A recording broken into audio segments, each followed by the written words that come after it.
Un mot sur la Grèce, si vous voulez bien, pour commencer. Les négociations politiques continuent en ce moment même à Athènes. Mais sur le fond, sur la Grèce et la zone euro, vous étiez ministre au moment de l'entrée de la Grèce en 2001 dans la zone euro. Vous diriez, comme certains aujourd'hui, que la Grèce n'aurait jamais dû rentrer dans la zone euro?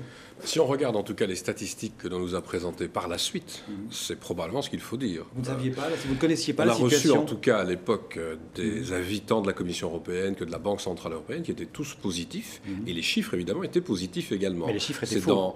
Dans l'année qui a suivi, on a vu que les chiffres étaient faux, notamment pour des problèmes d'investissement en matière de défense. On sait que le post-défense est très important en Grèce. Par la suite, on a d'ailleurs vu aussi des dérapages liés, nous disait-on, aux Jeux Olympiques, ce qui paraissait quand même un peu exagéré de considérer qu'un déficit pareil puisse venir de là. Et puis on a vu surtout que les statistiques fondamentalement étaient faussées. Et ça s'est vérifié à plusieurs reprises, y compris à l'occasion des dernières élections en Grèce. Donc c'est évident qu'a posteriori, on peut se dire, on n'aurait certainement pas dû laisser entrer la Grèce à ce moment-là. Maintenant, il ne faut pas se tromper non plus. L'entrée dans l'Union européenne comme l'entrée dans la zone euro, ce sont des décisions qui se prennent souvent avec un poids politique. Faire sortir des pays d'une situation politiquement délicate.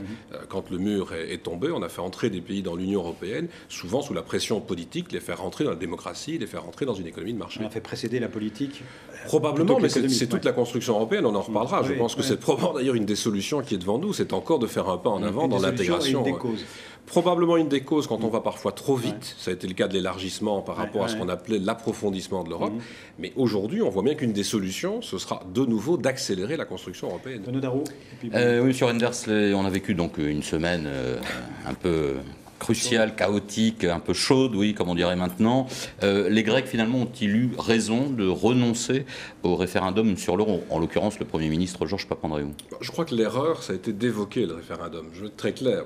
Il a fait une grave erreur politique, M. Papandréou. Je crois qu'il a pris un risque gigantesque. Concrètement, sans référer à la population, ça me paraît la meilleure des choses. Donc je suis tout à fait favorable à l'idée de référendum ou d'organisation de consultation. Alors, juste, tous les dirigeants européens disent ça. Tout à fait. Alors c'est la démocratie, il fallait faire un référendum, mais là, c'était pas le bon moment. Non, simplement, je pense que nous avons tous raison de dire cela, mais nous avons aussi tous raison de dire que quand on négocie sur la scène internationale, on doit savoir dans quel cadre on le fait. Moi, j'ai rencontré mon collègue des Finances, par exemple, à de nombreuses reprises. Chaque fois, il allait devant son Parlement, il revenait avec une décision du Parlement et on pouvait avancer. Le Premier ministre a fait la même chose. C'est quand tout est terminé, quand on a dû tous, il faut se rendre compte de ce que c'est, aller devant nos propres parlements nationaux, faire passer des décisions difficiles, qu'on nous dit, mais maintenant on va consulter la population. Les responsables grecs disent qu'ils avaient évoqué leur intention devant vous, qu'ils avaient évoqué leur intention de proposer un référendum. Je peux vous dire qu'en tout cas, ni dans l'Eurogroupe, ni dans l'ECOFIN, les réunions des ministres des Finances, on a entendu cela. Mon Premier ministre me dit régulièrement que dans le cadre du Conseil européen, ça n'a pas été le cas non plus. Donc je ne sais pas où ils l'ont fait, mais certainement pas dans des réunions européennes importantes. Et je crois, de nouveau, consulter la population, la faire même décider. Ça s'est fait dans beaucoup d'autres pays. La France l'a fait sur des traités européens, les Pays-Bas, le Danemark. On l'a vu dans beaucoup de pays. C'est dangereux d'ailleurs. Ça peut être dangereux, mais en tout cas, c'est jamais dangereux de demander l'avis des populations. Ce qui est dangereux ici, c'est de négocier tout un accord au moment où on est pratiquement sur l'accord de Rhodes, et puis au-delà, venir dire on change finalement la procédure. Je crois que c'était prendre un risque énorme. Ce dont on a besoin en Europe, c'est la capacité non seulement de décider, et un référendum aurait pu avoir lieu avant, mais quand on a décidé de mettre en œuvre, la grande difficulté depuis des mois et des mois, sinon depuis plusieurs années, c'est que non seulement il faut du temps pour décider, mais il nous faut des mois ensuite pour arriver à mettre en œuvre les décisions qui ont été prises. Le temps politique n'est pas le même que le temps financier. Et pas seulement que le temps financier. Vous savez, quand on a décidé le 21 juillet dans un sommet européen, moi je m'en souviens bien, c'est la fête nationale belge, donc on avait à la fois le défilé et le sommet européen. Et quand on décide, on prend un certain nombre de mesures. Il faut aller devant les parlements. Pour la négociation avec les banques, j'ai mené cette négociation au mois d'août. À la mi-août, c'était terminé en Belgique. Tout le monde participait au système. Début septembre, le Parlement belge s'est réuni, on a voté les textes.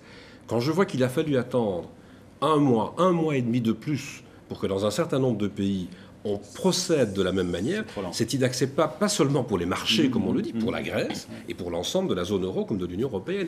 Donc il faut pouvoir à un moment donné décider, mais surtout mettre en œuvre ce que l'on a décidé. Là, M. Papandréou a reculé devant l'idée d'aller devant son Parlement. Il en a appelé à son peuple. Les réactions, vos réactions, les réactions de tous les dirigeants européens ont été d'abord choquées, puis maintenant soulagées. Vous comprenez que ça puisse choquer. Je comprends que ça choque l'idée, en tout cas, qu'à un moment donné, on évoque d'aller devant la population et puis on n'y aille plus. Mais je répète, si cela avait été annoncé avant un processus de décision, on l'aurait très bien compris. Dans toute une série de pays, on passe soit devant les parlements, soit devant les populations, par exemple, pour adopter un traité européen.